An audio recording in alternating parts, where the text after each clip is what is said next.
Salut les amis, alors qu'une partie de la France va être reconfinée et la situation n'est guère mieux dans les autres pays alentours, la perspective de la reprise des courses dans le cyclisme amateur semble de plus en plus lointaine. Oui, Loïc, en particulier pour les jeunes, puisque le niveau élite peut encore courir, mais on pense aux catégories des plus jeunes qui, déjà en 2020 et maintenant en 2021, se retrouvent avec 2 années largement perturbées. Donc aujourd'hui, dans ce GCN Show numéro 35, on va se demander quelles conséquences pour leur avenir, pour leur progression. Et restez bien jusqu'au bout, parce qu'il y a aussi beaucoup d'actualités avec le premier monument de la saison, Milan-San Remo, qui a eu lieu ce week-end. C'est parti! Bon, il est clair, on n'a pas besoin de vous le dire qu'on vit tous une période particulièrement difficile, mais on a décidé de dédier ce show aux jeunes parce qu'on pense que ce sont ceux qui sont les plus touchés. C'est sûr que pour eux, c'est compliqué de ne pas pouvoir courir tous les dimanches avec leurs copains. Beaucoup de restrictions qui sont très contraignantes pour eux en particulier, qui ont beaucoup d'énergie à dépenser, qui sont dans une phase de leur vie où ils auront besoin aussi de s'exprimer, que ce soit personnellement ou sportivement.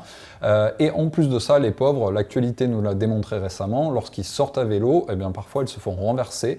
Ce qui a été le cas de nos amis de l'Esport cycliste Saint-Étienne-Loire la semaine dernière, une quinzaine de jeunes malheureusement qui ont été pris dans un incident de la route. Donc on veut aussi leur dédier ce show, en particulier à Mathis qui a été le plus touché. Donc Loïc, est-ce que tu peux nous rappeler quelles sont malheureusement les règles actuellement, si tant est qu'il y ait encore des règles qui permettent à certains de courir et à d'autres pas dans le cyclisme? Et oui Florian, déjà toutes les catégories en dessous de nationales, les divisions nationales, ont interdiction de courir. Donc il n'y a pas de compétition pour eux. Donc moi je pense, Florian, très sérieusement, qu'il va y avoir un écart de niveau, qu'il va y avoir un trou dans notre génération de jeunes cyclistes. Parce qu'on rappelle, minime cadet, surtout cadet junior, ce sera pour moi, c'est les catégories les plus importantes pour la formation d'un cycliste. Hein. Oui, alors bon, les règles varient un petit peu, quel que soit le pays, les pays francophones, mais ce qu'on peut dire, c'est qu'en général, sur ces 2 années, ces catégories-là dont tu parles ont été largement perturbées dans le nombre de jours de course auxquels ils ont pu participer. Il y a d'ailleurs une pétition qui a été lancée en France récemment, on vous la mettra en description si vous avez envie d'y prendre part, pour la reprise des compétitions plus largement pour tout le monde.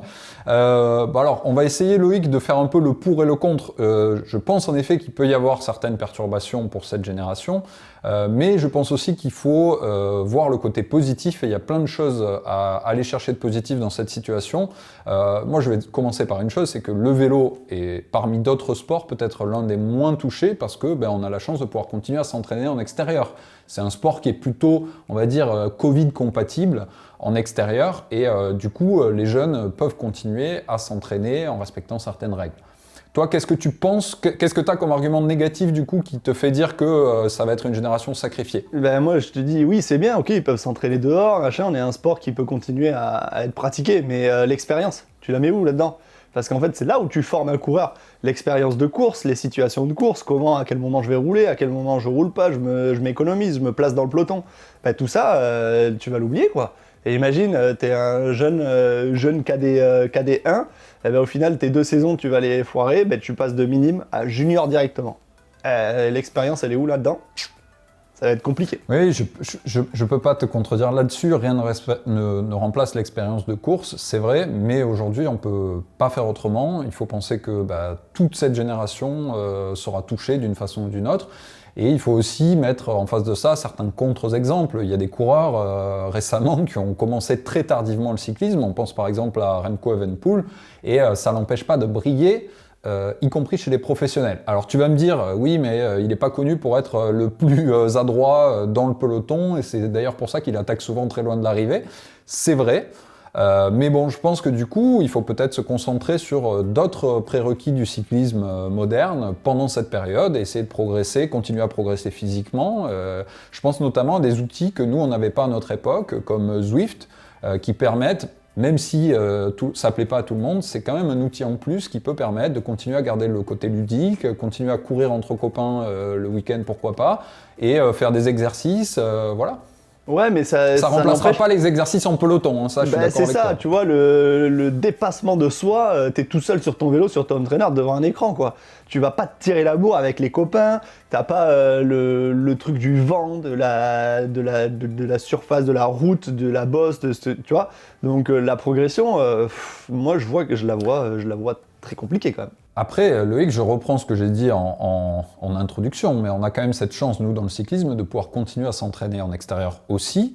Voilà, y compris pour ceux qui habitent en France et qui sont dans les régions confinées, même s'il y a une limite de 10 km qui restreint beaucoup, on est d'accord.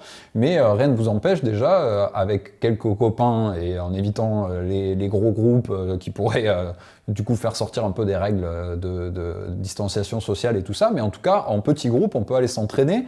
On peut s'entraîner à prendre des relais, on peut s'entraîner du coup à rouler en peloton, et on peut aussi simuler des courses le dimanche, ou le jeudi, ou le samedi, j'en sais rien, quand vous voulez.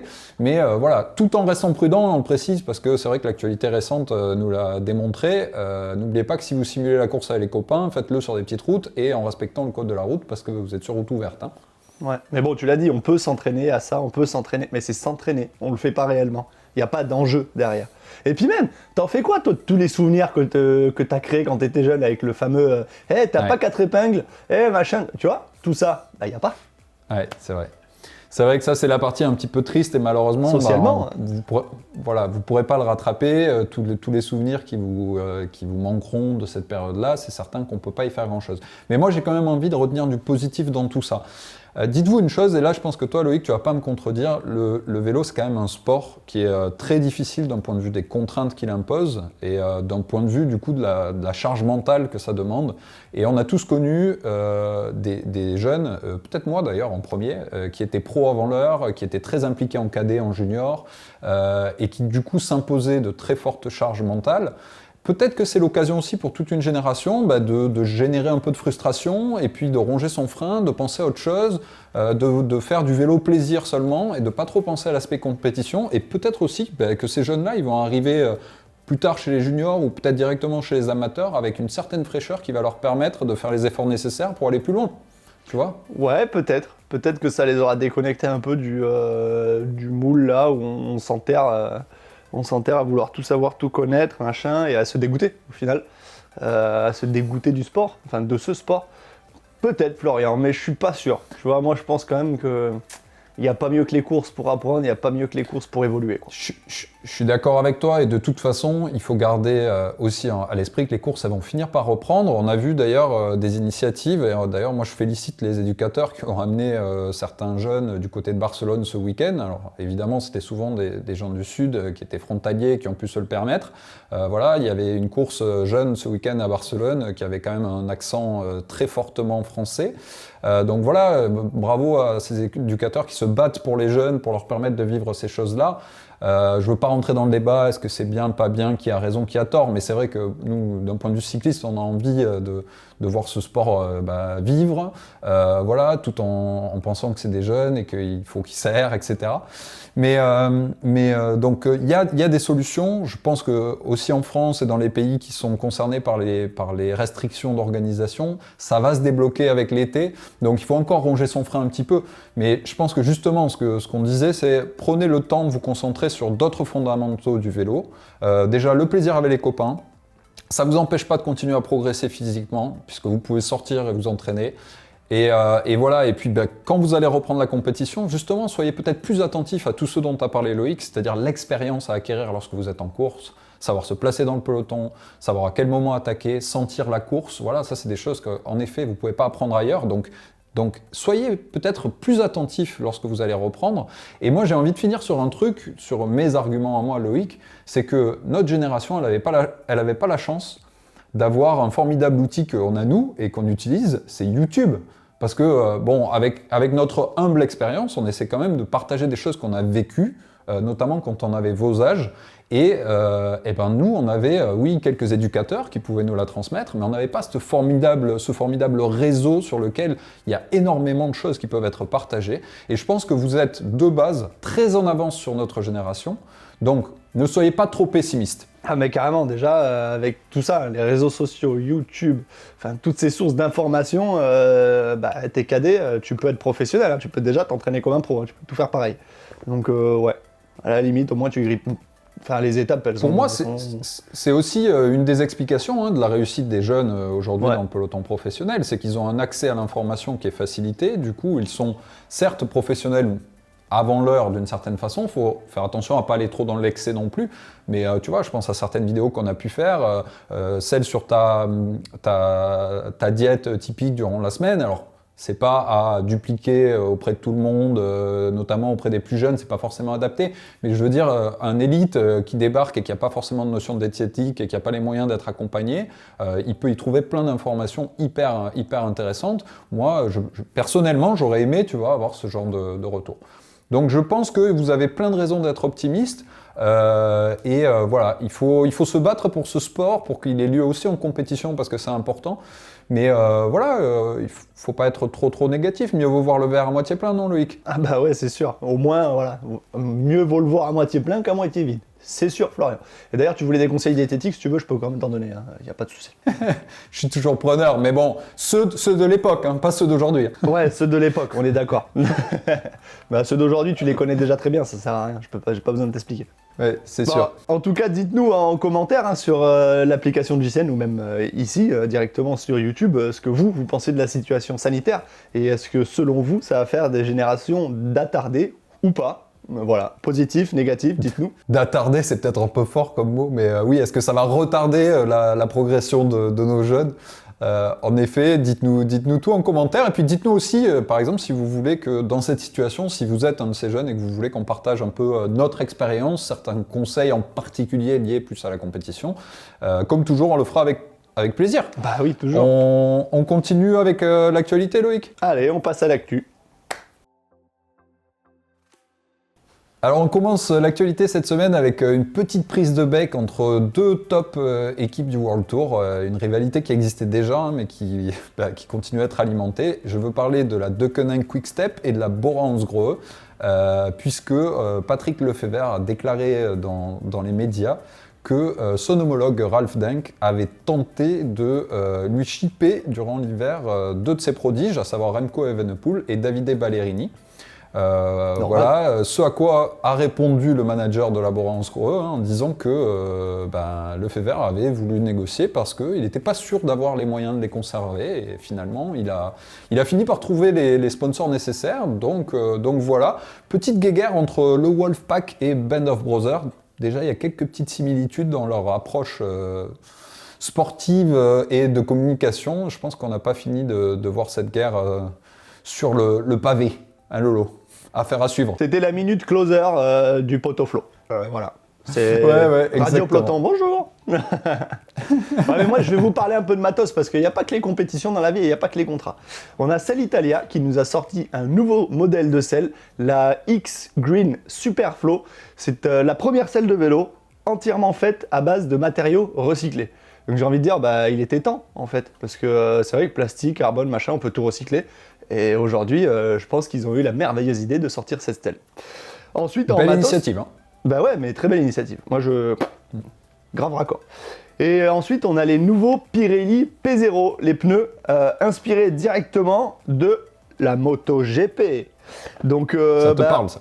Hein, ouais, ça me parle. Alors, avec ça, tu poses le genou direct, c'est sûr. Écoute, en fait, ils ont juste cette technologie en plus, hein, la gomme vraiment inspirée de la moto pour pouvoir avoir le moins de surface d'appui possible, mais avec le meilleur grip possible.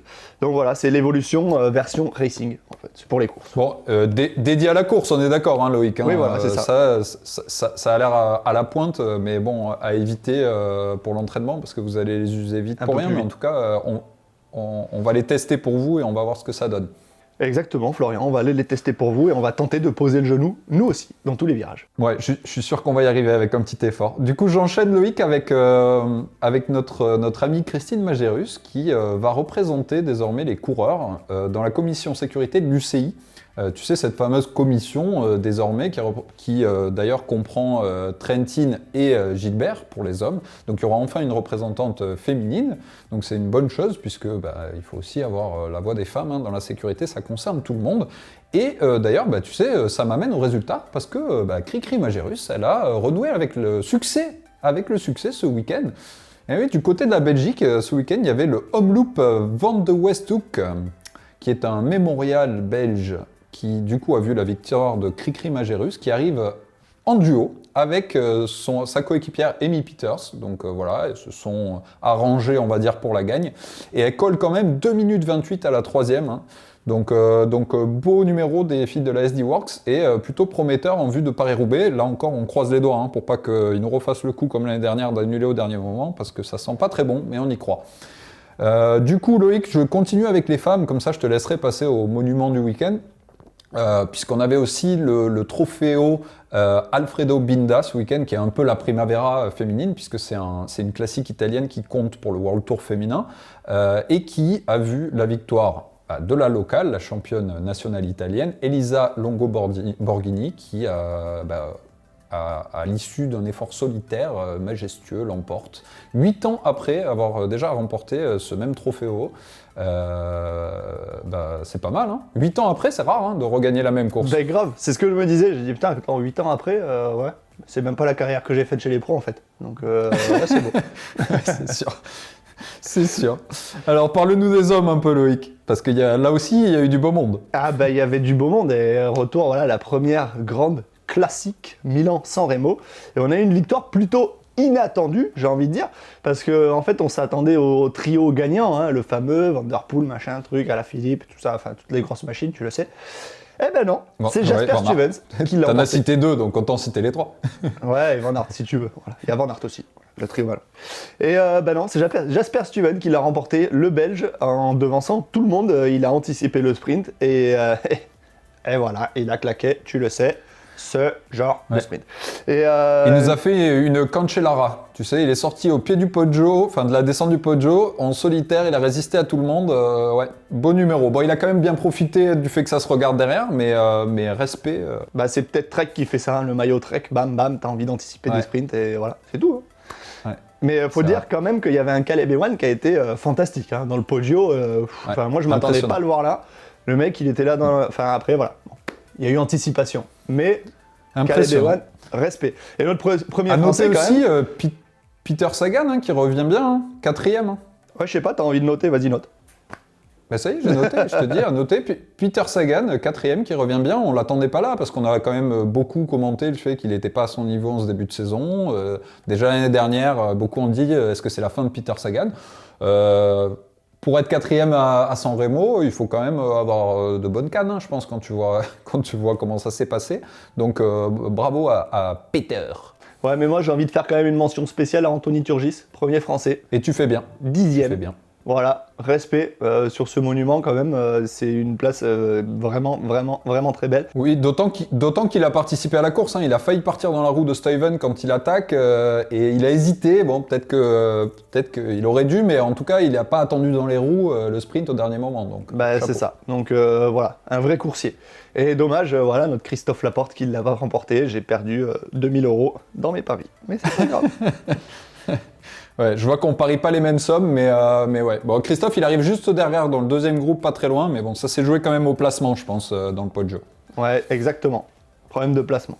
Mais il n'y avait pas que ça, Flo. Il y avait quoi aussi comme course chez les hommes ? Il y avait une autre course italienne ce week-end, et d'ailleurs c'est Moschetti qui complète le coup du chapeau ou hat-trick pour la Trek Segafredo, puisqu'il remporte 3 courses ce week-end, ce qui est rare pour une équipe. Hein. On a vu récemment la Jumbo-Visma ou la Deceuninck Quick-Step remporter 2 courses le même jour. Bah là, sur un week-end, ils ont fait coup triple. Donc bravo à eux, puisque lui, il a remporté le Memorial Per Sempre Alfredo. Je sais que tu vas aimer avec l'accent italien. C'est beau. Ça me donne envie d'acheter du pesto, tu vois. Tu ferais bien, parce que s'il y en a plus la prochaine fois que je viens, ça va mal se passer. Bon, j'ai fait des réserves la dernière fois, t'inquiète. Bon, Loïc, pour terminer, est-ce que tu nous parlerais pas du vélo de la semaine ? Bah oui, on a élu comme vélo de la semaine celui de Campbell 74, donc le BMC SL02 de 2012. Il nous a fait une magnifique photo en haut du col de la Chambotte. Ouais. On valide d'autant plus que voilà, les critères, c'est à la fois un beau vélo, mais c'est aussi un beau lieu qui donne envie d'aller faire du vélo. Donc là, tout est respecté. Donc bravo à lui. Moi, perso, là, ça m'a donné envie d'aller rouler. Donc Loïc, je te propose qu'on conclue. D'ailleurs, on va rappeler que la semaine prochaine, c'est la dernière chance pour que votre vélo soit présélectionné pour l'élection du vélo du mois. Donc on prendra un vélo de la semaine mardi prochain. Et ensuite, on fera un sondage dans l'application JCN qui sera dispo jusqu'à la fin de la semaine prochaine, dans lequel on vous laissera élire votre préféré et on donnera le vainqueur lors de l'émission suivante. Du coup, Loïc, qu'est-ce qu'on fait? On va rouler? Tu vas rouler et moi je vais pas aller rouler. Je sais pas ce que je vais faire, mais je vais pas aller rouler. Ah, poto yo-yo, on fait quoi tout à l'heure? Moi je dois travailler. Ah, bah Yoann il va travailler. Bah moi je vais regarder d'autres épisodes. Voilà. Va rouler un peu, feignant. C'est toujours bien d'avoir un collègue pour se motiver, hein. Gardez ce conseil en tête. En tout cas, nous on se retrouve mardi prochain et en attendant, comme toutes les semaines, vous avez l'habitude des vidéos jeudi, samedi et dimanche. Allez, à bientôt. Ciao.